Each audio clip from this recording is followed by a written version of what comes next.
لیکن ایک مسلمان ہونے کے اعتبار سے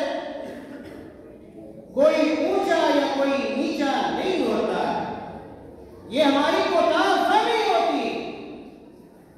اور کم فہمی ہوتی ہے کہ ہم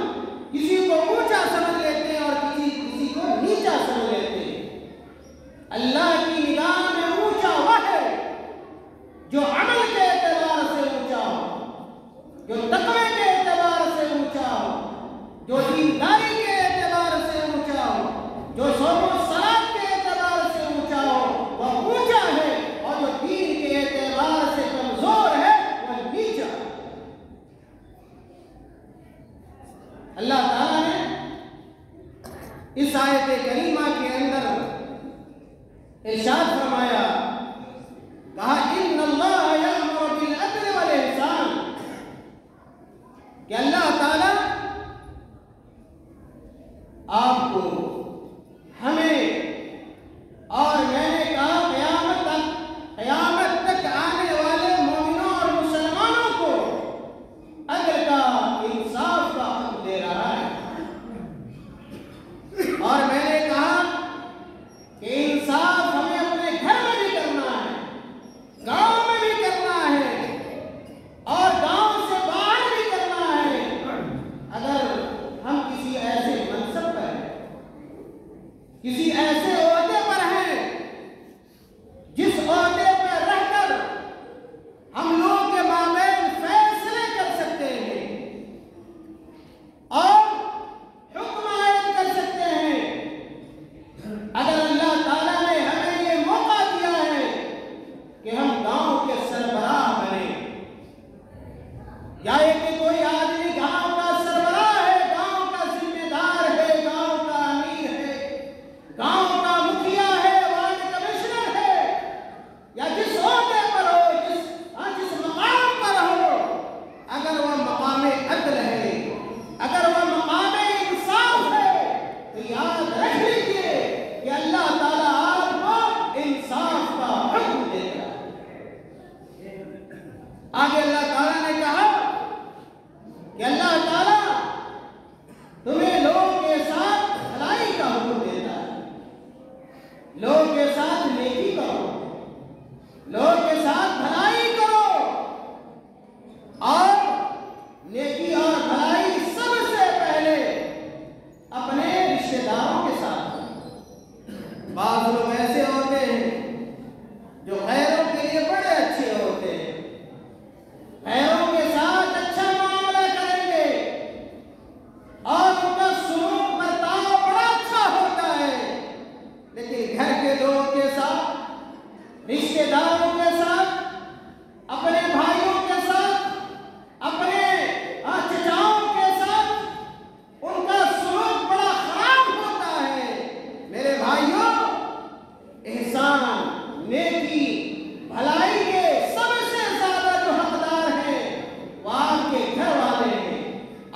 یہ باتیں تمہارے دل میں جگہ لے اور ان سے تم نصیحت حاصل کرو، ہمیشہ راہ راست پہ رہو اور گناہوں کے کاموں کو ترک کر دو، چھوڑ دو۔ میرے بھائیوں، دیکھا آپ نے اس آیت کریمہ میں اللہ تعالیٰ نے بہت ساری باتوں کا حکم کیا، لیکن جو سب سے اہم بات ہے ہمارے لیے وہ یہ کہ ہم لوگ کے ساتھ عدل و انصاف کریں۔ آج دیکھ لیجیے، ہم جس گاؤں میں ہوں، جس سماج میں ہوں، جس معاشرے میں ہوں، عدل و انصاف کا کیا حال ہے؟ عدل و انصاف کا خون ہو رہا ہے، عدل و انصاف کو برتا نہیں جاتا ہے۔ ہر طاقتور انسان چاہتا ہے کمزور کو کچل دے، دبا دے۔ اگر وہ کسی اعلیٰ عہدے اور منصب پر ہے، اس اعلیٰ عہدے اور منصب کا وہ مس یوز کرتا ہے، غلط استعمال کرتا ہے اپنے مفاد، اپنے آپ کو فائدہ پہنچانے کے لیے۔ میرے بھائیوں، اللہ تعالیٰ نے قرآن کریم میں سورۃ المائدہ کی آیت نمبر 2 اللہ تعالیٰ نے کہا اپنے نبی کو اور نبی صلی اللہ علیہ وسلم کے ساتھ ساتھ اللہ تعالیٰ نے صحابہ کرام کو متنبہ کیا اور کہا وَلَا يَجْرِمَنَّكُمْ شَنَآنُ قَوْمٍ أَن صَدُّوكُمْ عَنِ الْمَسْجِدِ الْحَرَامِ أَن تَعْتَدُوا۔ اللہ تعالیٰ نے کہا قرآن کریم میں کہ اے نبی اکرم صلی اللہ علیہ وسلم، آپ کو دشمنوں کی دشمنی اس بات پر آمادہ نہ کرے، وہ دشمن جن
اللہ کے نبی صلی اللہ علیہ وسلم جہاں رہے، اللہ کے نبی صلی اللہ علیہ وسلم جہاں رہے، لوگوں کے ساتھ انصاف کرتے ہیں، چاہے وہ بڑے قبیلے کا انسان ہو یا ایک چھوٹے قبیلے کا انسان ہو، کوئی شریف ہو یا رذیل ہو، اللہ کے نبی صلی اللہ علیہ وسلم نے عدل و انصاف کو برتنے میں ان چیزوں کا خیال نہیں کیا ہے۔ بڑا مشہور واقعہ ہے، امام بخاری رحمۃ اللہ علیہ، امام مسلم رحمۃ اللہ علیہ نے اس واقعے کو اپنی کتاب میں بیان کیا ہے، اور وہ آپ سنتے رہتے ہیں کہ ایک خاتون حضرت عائشہ رضی اللہ تعالیٰ عنہ بیان فرماتی ہے، اللہ کے نبی کی چہیتی اور پیاری بیوی حضرت عائشہ رضی اللہ تعالیٰ عنہ کہتی ہیں کہ ان قریشا اہمہم شأن المرأة التي سرقت في اہل النبی صلی اللہ علیہ وسلم فی غزوة الفتح۔ حضرت عائشہ کہتی ہیں کہ قبیلہ قریش کی ایک خاتون نے اللہ کے نبی صلی اللہ علیہ وسلم کے زمانے میں چوری کی، اور یہ خاتون آپ سمجھ سکتے ہیں قبیلہ قریش بڑی مخزوم کی خاتون تھی، اور یہ بڑی ذلت کی بات تھی، بڑی رسوائی کی بات تھی کہ اتنے بڑے قبیلے کی کوئی خاتون یا کوئی انسان چوری کرے۔ آج چوری کو معیوب نہیں سمجھا جاتا ہے، وہ لوگ جو اللہ پر ایمان نہیں رکھتے تھے، کفر و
عدل ہے